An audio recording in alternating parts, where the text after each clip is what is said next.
Deputy Dean, School of Agriculture, Dr. Savinder Kaur, who is very dynamic, patient, effective, and encouraging leader. And also, she is heading Department of Food Technology. Ma'am, you have been instrumental in bringing change in lives of students, faculty, and staff. I welcome you kindly to introduce the speakers. Welcome, ma'am. Thank you so much, Dr. Sapna. Very good afternoon to all the present dignitaries as well as the staff and the faculty staff and the students. I'm very thankful to the invited speakers for taking out time from their busy schedule for giving, you can say, sharing their experience with our students. So let me introduce all our dignitaries. First of all, I'll introduce Ms. Tina Lindgren from Denmark. Ms. Tina Lindgren is the founder and the president of Water Air Food Awards. She is the CEO and chairperson of the board of directors. She has worked for over 15 years as an executive coach and trainer to develop human resources and a supportive company culture. Her experience includes working with international corporations, the European Parliament, and TV2, where she helped to establish employee engagement, teamwork, and strengthen customer relations.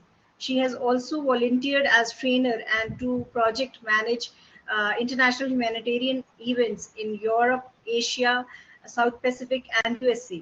Her team and she are perfecting the art of recognizing Earth's silent heroes and support their environmental and social sustainability work. They are exceptional pioneers whose low-cost, high-impact grassroots innovations are having a significant positive impact in their communities and beyond. I welcome you, Tina. Thank you so much for being with us. The next speaker of the day is Stephen Hinton from Sweden. He's a sub-project manager, sustainable value from circular business models at University of Gävle, Sweden, and program manager at WAFA. Since leaving Ericsson in 2002, Stephen has been developing ways for organizations to take the lead in sustainable development.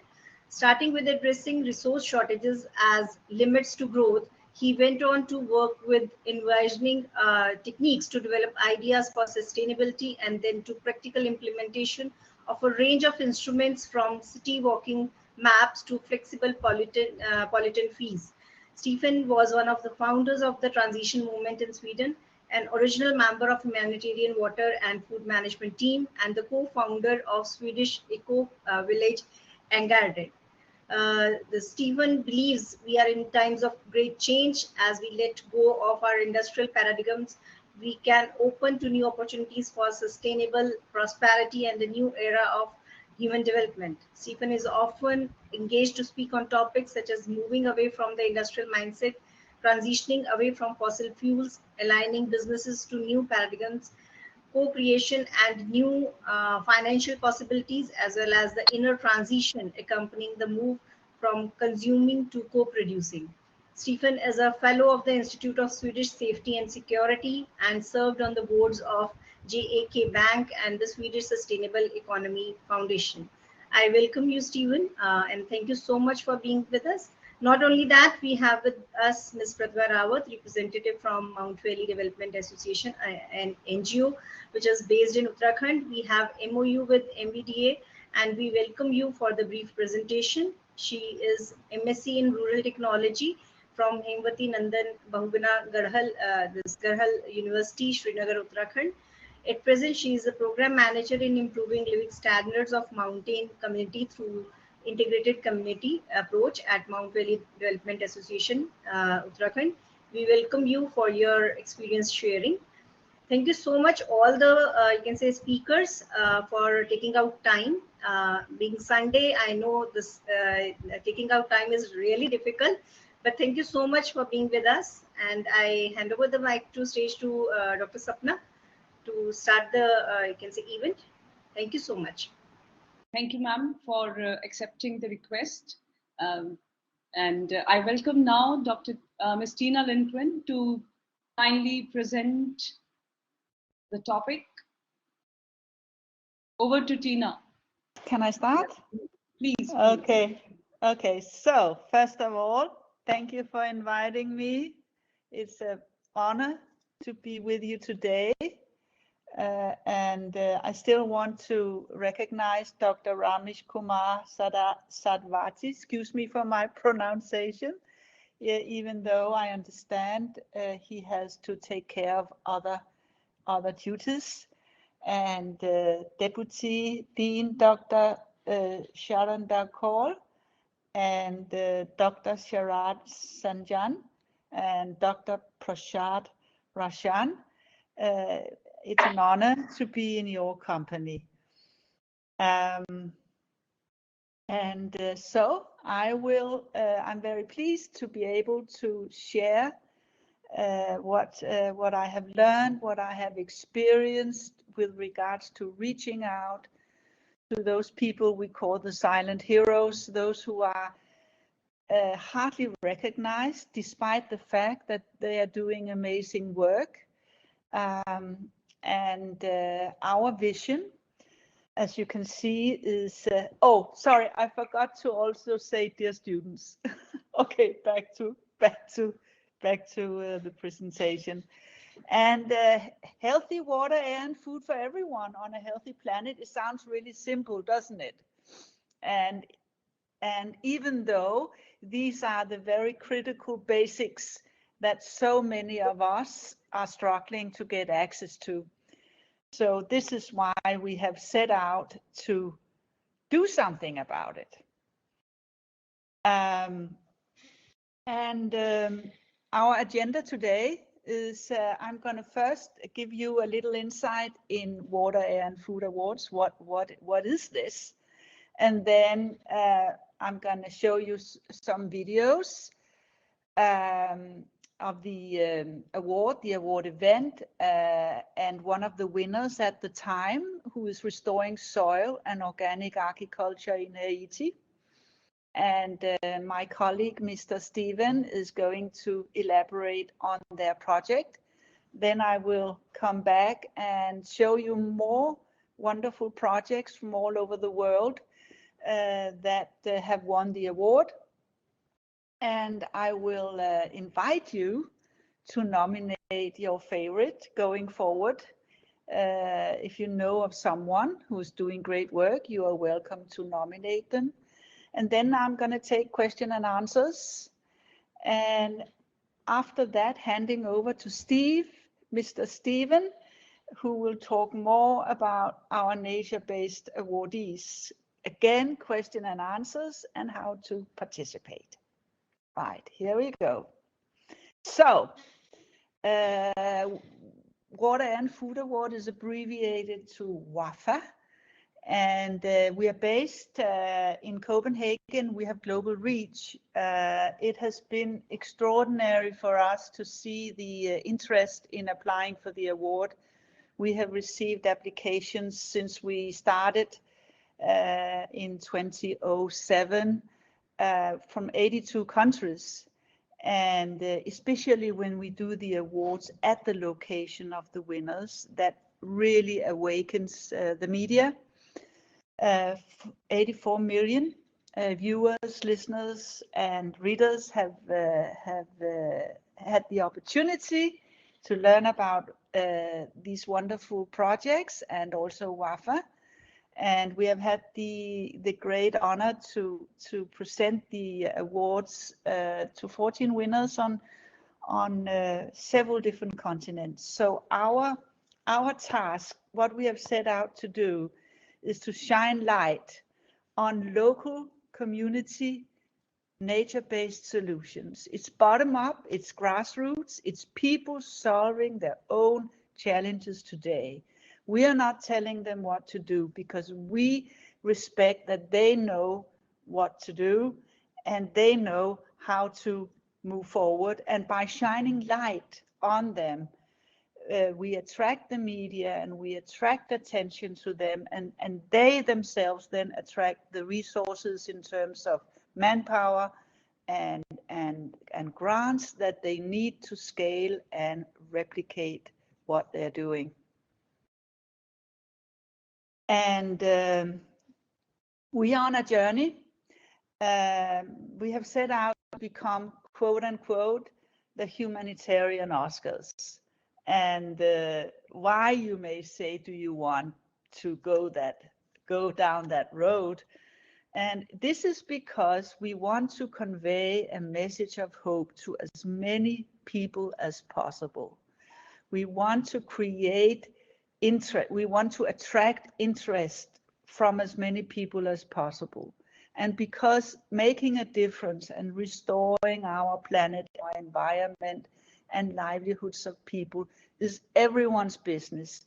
Everyone are invited to chip in to make a difference. So this is why we go down that road. Right, so yes, I already mentioned our mission, this global awards platform. And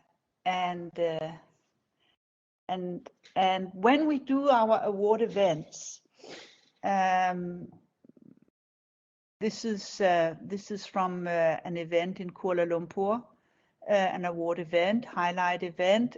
We like to invite students, we like to invite government representatives and businesses, other NGOs, to all come along and share together with our awardees, share their learnings, learn from our awardees and exchange experience, learn from each other. And so we take some time out to make this possible, to have this platform where exchange can happen. We also take time out to celebrate those silent heroes that are doing such great work. And I am going to share with you a video from one of our award events so you can get a feel for what it looks like. Right, so that's what it looks like in some cases. Other cases we travel to the locations of the winners and they actually themselves set up the event. Pretty amazing, pretty wonderful. Right, so as you could see, those two beautiful people in the middle of all the winners, they are from Soil, from Haiti. And I like to invite Steve to tell us about their project. And let me know when you want me to play a video with them. And the whole story of Soil, which we're going to hear, is really about handling human waste or feces.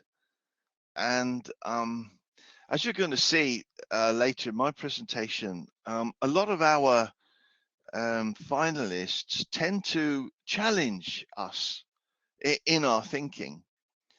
And there's one very British thing that we did back in the time of Queen Victoria. You might have heard of her back in London. We basically had a load of people living in one place, and that created a poop problem.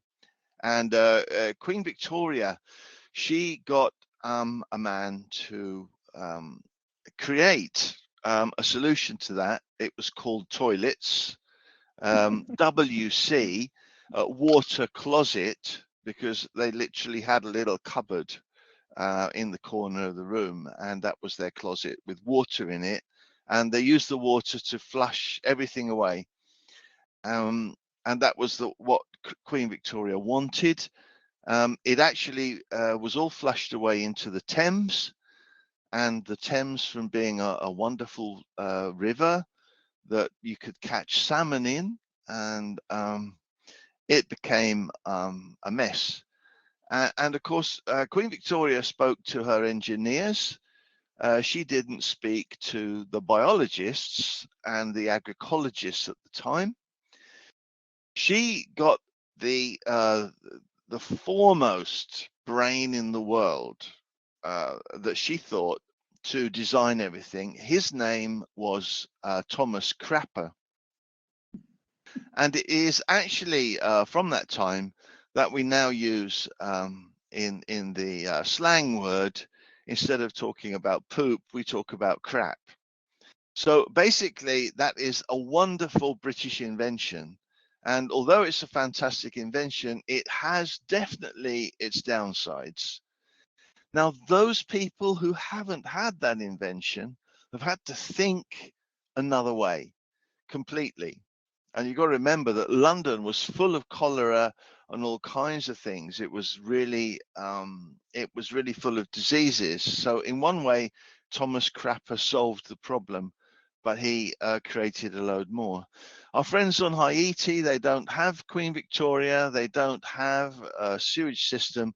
They've had to think in another way. So I think we should now play the video and see how they've risen to the challenge. So off you go, Tina. Show the video, please. Do you have any final remarks, or you want me to carry on? Right. So you may be wondering, how do we select these silent heroes? How do we find them? And first of all, the way we select them is we have some criteria, and we launch the call for applications via social media, via our networks around the world, with institutions, even universities like yours are welcome to share the call for applications. And they have to be sustainable environmentally, socially, and financially. We like to see that they're using their own local nature-based resources in innovative ways, and that the community are actually all engaged in the solution, and there is definitely local empowerment happening. They are scalable, and we make sure that they love to share their solutions, to replicate them to other areas around the world, or just the neighboring community who have similar challenges. And they are they have to have create results for at least 2 years. Once they fulfill these criteria, then we are into them, and we love to receive their application and take them, and our team will evaluate them. We have an external jury, and we invite everyone to nominate their favorite and later on vote. Once we have the finalists, they will vote for their favorite, and we have our marketing team, our research team, our event team, and our program office to take care of the whole process and make sure it a video which demonstrates or which show the award criteria in a visual way. Okay, so now is the time for you to ask questions, and I will do my best to answer as good as I can. So feel free to ask questions. Every question is fine, and there are no silly questions. They are all valid. They are all important.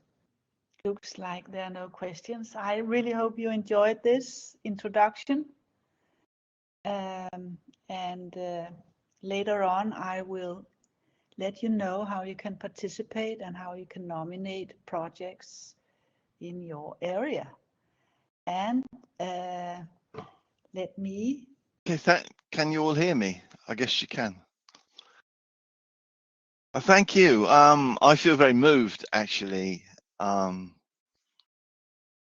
see all those speeches on the, I think it was in Kuala Lumpur, from 3 different countries.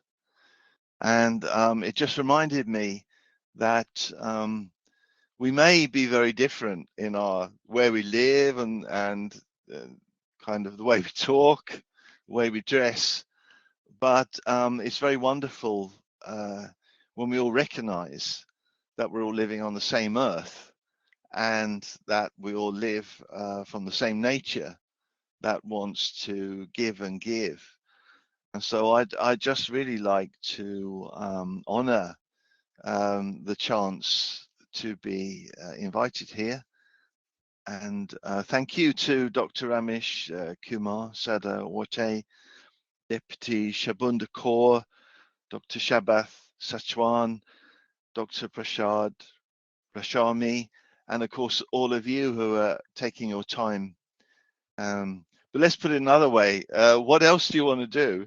It's so wonderful when you're talking about this subject that I don't feel like I'm giving up my Sunday. I feel like I'm talking about maybe the most important thing that that unites us all over all of our rather different, small differences when it comes down to the main thing of living on the earth. So, as you may have heard, I'm the science guy.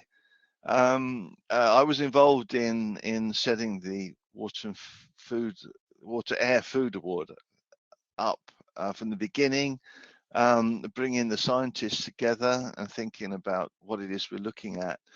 And I just want to share with you, if you like, some of the scientific challenges that we've had. Maybe the challenges aren't exactly scientific; they're more deeper. In that, in doing what we were doing, we were extremely challenged, in many ways, by our own attitudes.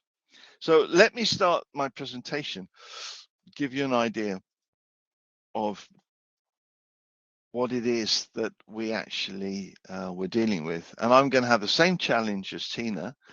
That is, I'm going to have to work out how I have a presentation called Wafer Science. There it is. So let's go down into the thinking.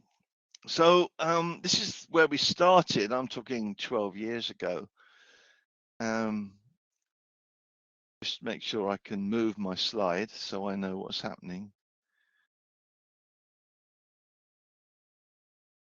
Takes a bit of time. I'm just seeing a white screen at this time. Probably the number of candidates are more, 168 participants. Right. Okay, thank you. Okay, so technology, ladies and gentlemen.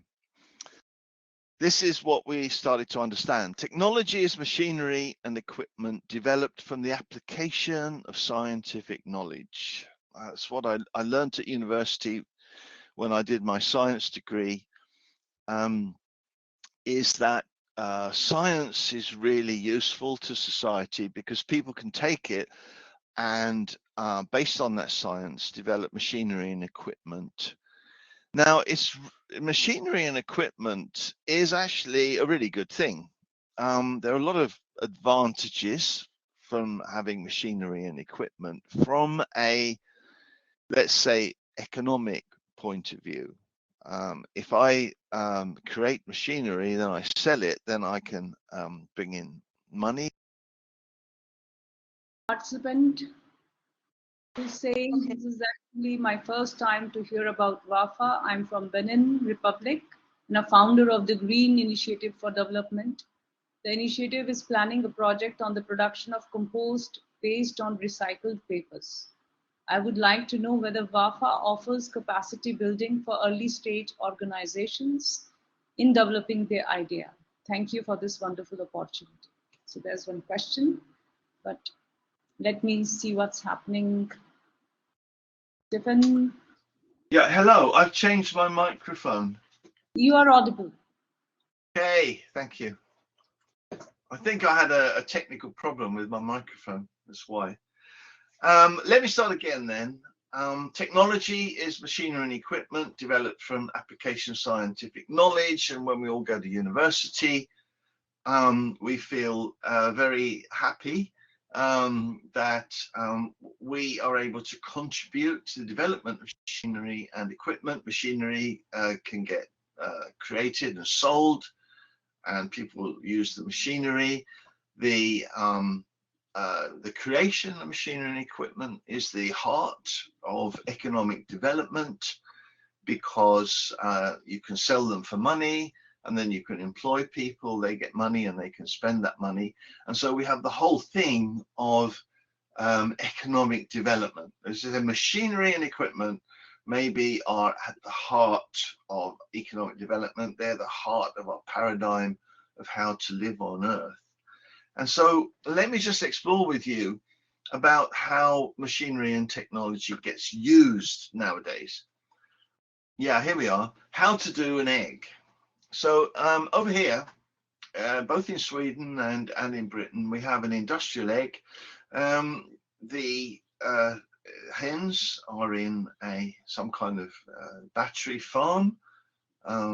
If they're lucky, they're allowed to walk around in the building. In order to feed them and to look after them, we have to give them hormones and antibiotics. And we also have to give them food. Now, the food comes from two places, which is growing grain and fish. So let's look at how that works. The fish come from a fish processing plant, and the grain comes from industrially grown grain. As you can see, we need a lot of machinery and equipment. We need trains to transport it, lorries, we need tractors. And in order to have an industrial agriculture, we need biocides, fertilizer, and plastics, which are done in manufacturing plants. These plants are fed in turn by other factories, and the factories themselves are fed by iron ore, coal mining, oil drilling, and long-range fishery. So the point here is that these are all rather extractive, and sooner or later we're going to run out of all of this stuff. So we need to be thinking about other ways to think even about how we run the world. And to illustrate this, I want to tell you a story that's not true, but maybe it could be true, but I don't think it is true. It's about two professors, and they meet in the corridor. It could be at my university. And one professor says to the other, he said, look, tractors are actually low tech. They're not high tech at all. They're low tech. I mean, look at them. They rust. They use fossil fuel, which is going to run out, and has its challenges. They're capital intensive. You have to, they're very expensive, which has its problems for farmers, and you run over and they compact the soil. And the professor said, I have a vision for my university. I want to have tractors that run on bioenergy. They're mostly self-repairing. Like when they run, that they should break the soil up and aerate it, make it good. And then in my vision, it's so clever that you can take 2 tractors or 3 tractors or 4 tractors or 5 tractors, you put them all together and they create their own tractor manufacturing plant. And the professor said, this is such an amazing vision. I think the university should work on this. And the other professor said to him, you know what? We already have that. And the professor looked at him and said, what do you mean? And he said, not only that, I've got a picture of one on my mobile phone. And so he said, you must show me this. You must show me this picture. I don't believe you. This is. And so he showed him the mobile phone. He said, it's actually cart horses. And the professor, oh, you're having a joke with me. I mean, that's an easy one, And anyway, cart horses have their difficulties. He said, we should really increase our vision. He said, I've got another vision. You know, so the way we deal with organic waste is so low tech. You know, like organic waste is transported. Now I'm talking about the way we do things here in Sweden. England does this. We take organic waste, we transport it to a municipal centre, and over here we burn it and we extract the energy for local heating systems. But this is really low tech. You know, like in the future, I think we should have robots. And I don't think we should move all of this stuff. It takes a lot of energy to move it. I think we should, these robots should be close to where people live. They should take the organic waste and rather than make energy out of it, which is low grade, we should turn it into protein and fertilizer, and the robots, they should run on bioenergy. So that's my, and then the other professor said, well, you know, look at my mobile phone. I've got a picture of that too. Yes, it is the humble hen, which does all of this. And I would like to say it's actually an amazing legacy from our forefathers who were really thinking already about how to use the sources in a very effective way. Now, I just want to challenge you to say that technology is something else. It's not machines and equipment. Technology is actually the capability that comes from applying knowledge and resources to serve human needs and wants, as the founder Prem Rawat talked about. And sustainable technology is to do it in a sustainable way. Now, we asked a question when we started, and we said, does this technology exist? What we said to ourselves was, what if we could scour the world? We could look all over the world, and you know, with no prejudice whatsoever, just with an open, blank piece of paper. What if we could find people creating food for all without needing massive fossil fuel inputs? What if we could find food who were creating fiber, fuel, food without degrading nature? What if we could find people creating clear drinking water without putting chemicals in it, without disrupting natural water supply or water cycle? What is it if we could find people living a wonderful life without all of this extractive way of doing things? And what is if we could find a way where people were making a living in a way that it didn't mean that other people had to go without? And so we had a completely open agenda to what we were looking for. The finalists, and once we have 3 finalists from each category, water, air, food, and climate, we open for voting, so everyone can place their vote, and obviously the one who gets the votes become the winner. If you have this is there is a website, there is a platform where applicants can fill in their application, and we also have an email, wafa@wafa.org, where you can submit questions if you have any. And regarding voting, please stay tuned. And when we open the voting pane, it will show on our website, and we will let everyone know via social media. Right. So you are also invited to become Silent Hero Ambassador.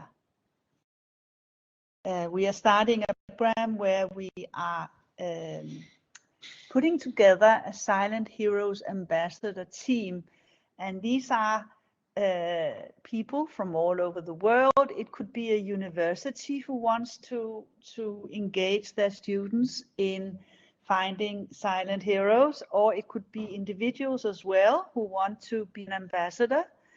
And if this is has your interest, you can fill out this form that I'm showing on the screen, and we are doing a training in September, and you are welcome to sign up for this training, and we'll provide more information.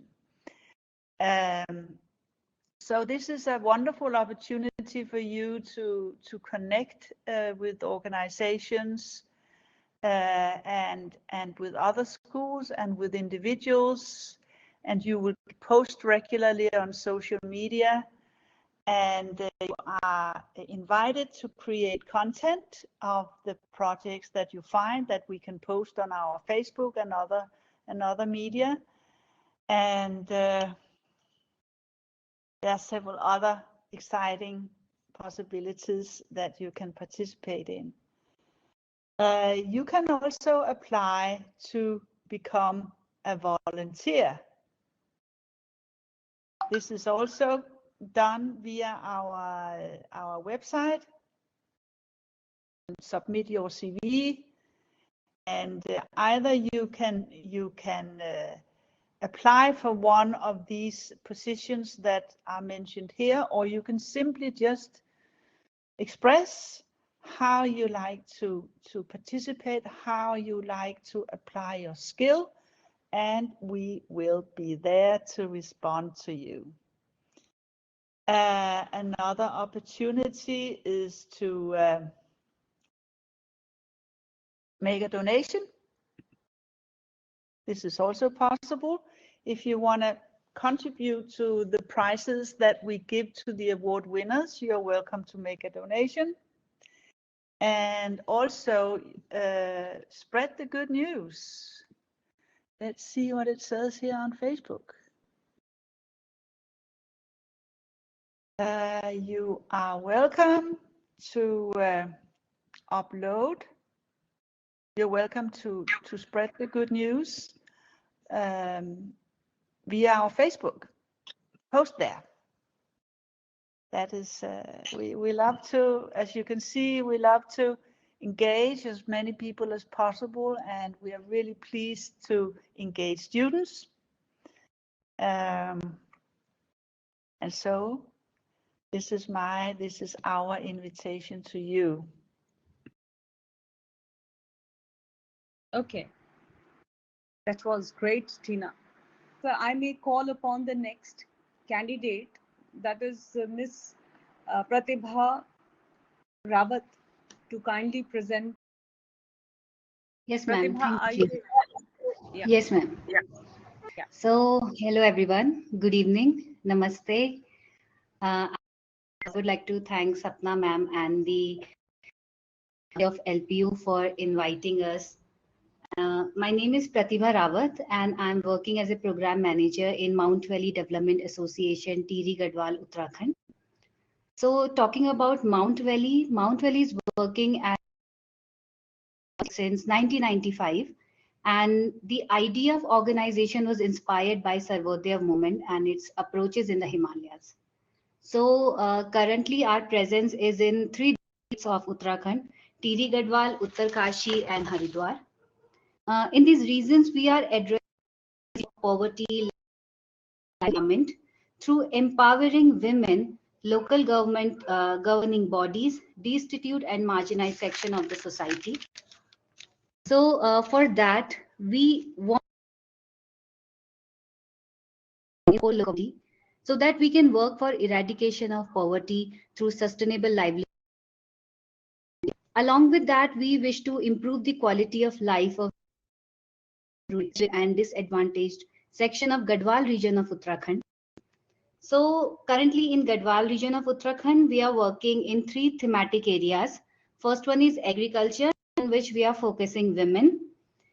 In education, we are focusing on children, and the field of livelihood, we are focusing on women and youth. So in the of agriculture, as we all know that agriculture is the primary source of income.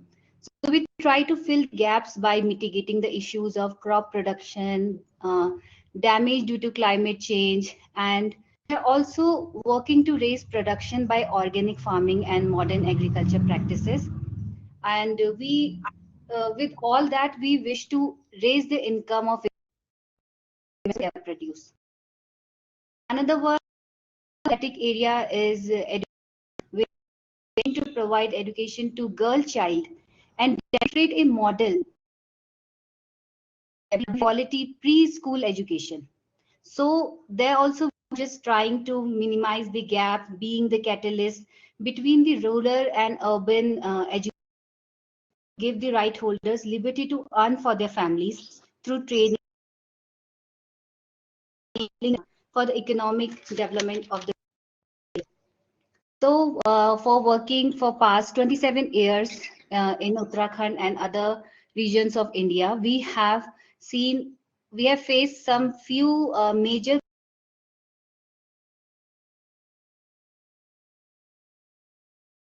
animals. The farm destruction by wild animal is very common in the hill regions of Uttarakhand as well as Himachal and other regions. So apart from that, disease and insect pest attacks, poor farming practice and improper soil management, these all are the reasons for the crop failure. Another is the poor education system, which is due to the lack of infrastructure and faculty. Another is the lack of decision making power, which we uh, uh, as we can see, the lack of women decision making in the family related issues. That is unemployment among youth, which is the major cause of the out migration. Um, Another is the inability to access the entitlement and government schemes because of the lack of awareness and knowledge about government schemes or projects. Like they really know that where they have to sell their produce and at what price. Issues that we have faced in the past years. So we have worked in the field of agriculture, livelihood, to pin down like two projects from our past, like our two past projects. So one is the promoting women livelihood in disaster affected hill regions of Uttarakhand. So their funding partner was America.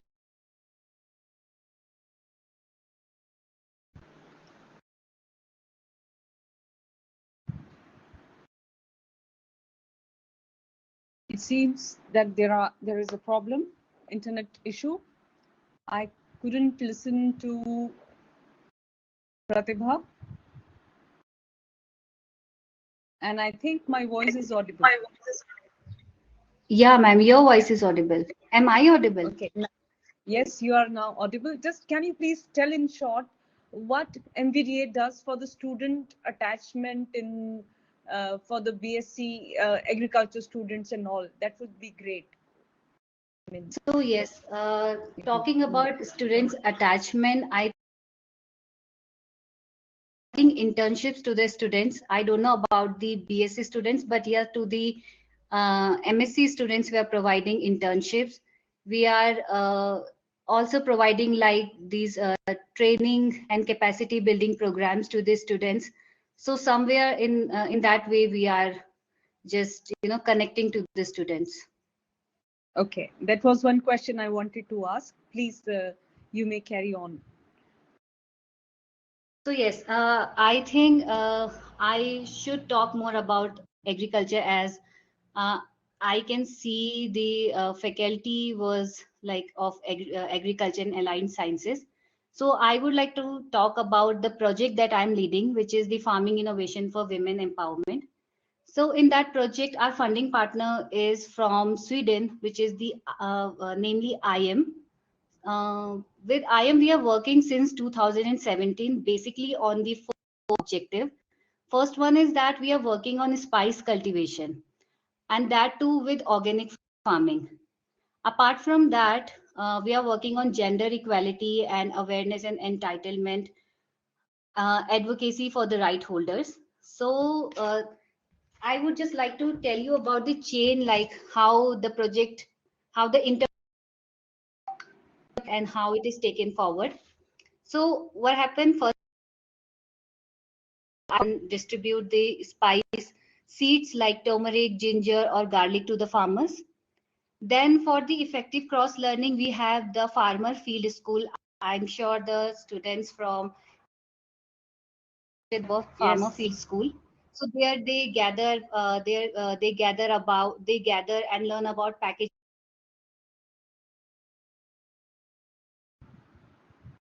After that, when farmers gather, they learn and then they execute in their own field. Then another thing is the preparation. So through that, we are trying to promote integrated pest management and integrated plant nutrient management. We are promoting like organic manure and fertilizers like Amrit Pani, Shivansh, Sanjeevni, that we can share with the students of LPU interactive session. Like we can have a session with Yes. them where we tell about this demonstration of all these organic manure and fertilizer. I think Okay. that would work. Yes. We Yes, would please. plan for that separately. I mean, Yes, that's yes, yes. in the plan. We will do that. Okay, okay. I guess Yes, we ma'am. are left with only 8 minutes now, and still so many other students are not being able to join because the page is unresponsive at the moment. Even our expert, one of our expert, Mr. Stephen, is facing the same problem, the unresponsive page. Even I am calling from the phone now because my page is unresponsive on the laptop. Yeah. I think we will devise a new strategy next time. We will be using Zoom and try out if we what will happen. That is the next strategy. And now the meeting is going to end within 8 minutes. I think So Mr. Steve is back if he wants to add something. yes, he can speak. You can invite him. I if We don't know whether his hello, voice Mr. is Yeah, that is the issue. all right. So I guess we would be wanting it to do it one more time because this time we were just looking at the capacity that my class platform can hold, and Yeah. with also 160 something student, the capacity is really not that great. It is very much unresponsive, the system that we can see. So I would I want we had with us this student who were very much active in coordinating the whole thing, but somehow because their voice is also not audible, they are not able to log in. So I will be doing the vote of thanks on behalf of IAAS.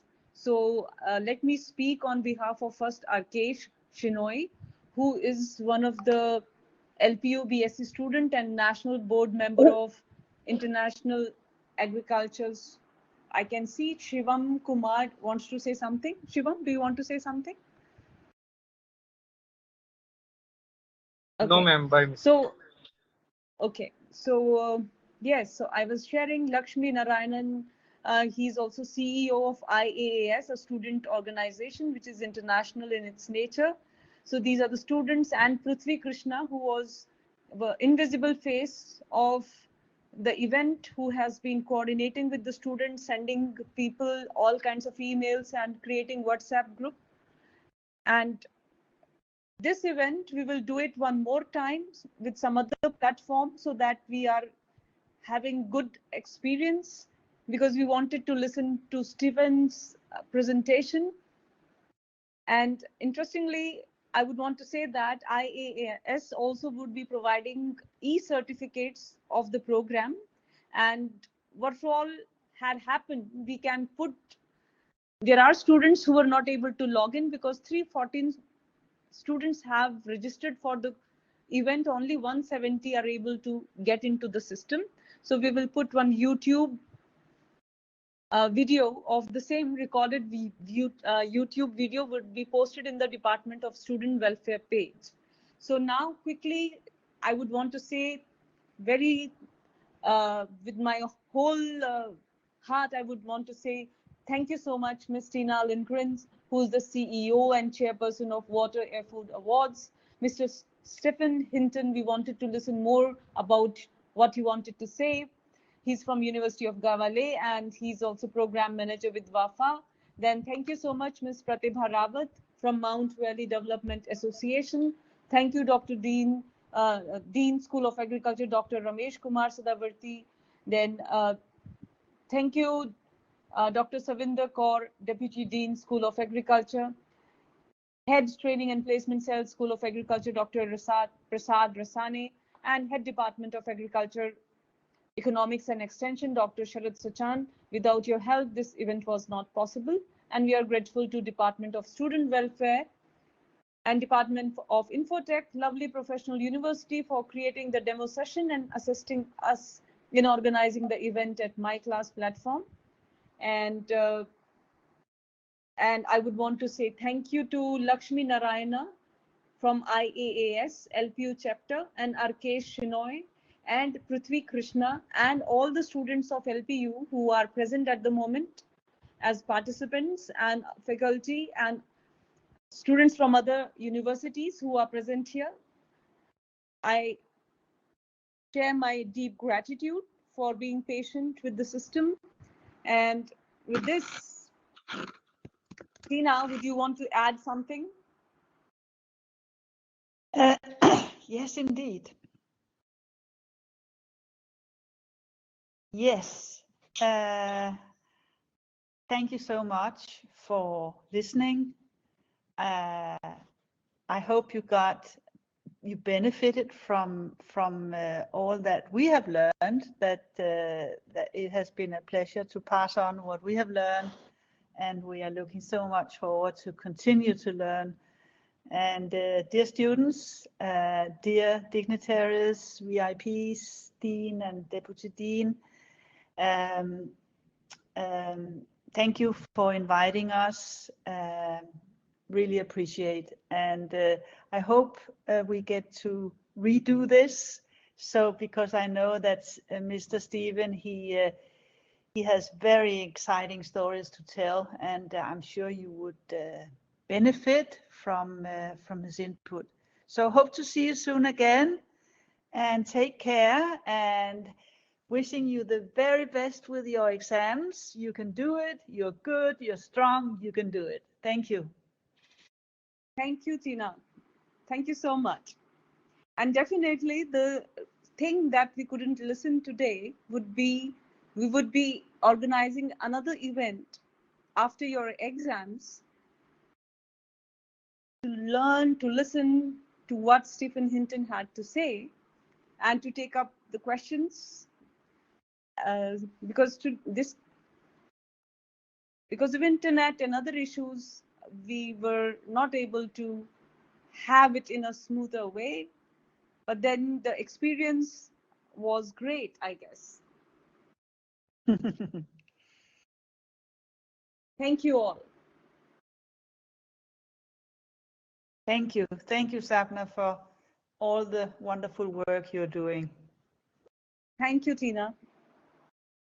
So this event will automatically end. So dear participants, if you have any questions, you can ask, or you can post, you can send it to me, ask me in person, or send me an email. You know my email ID, or you can ask IAAS. Email, you can send the questions over there, and they can be directed to Tina and Stephen.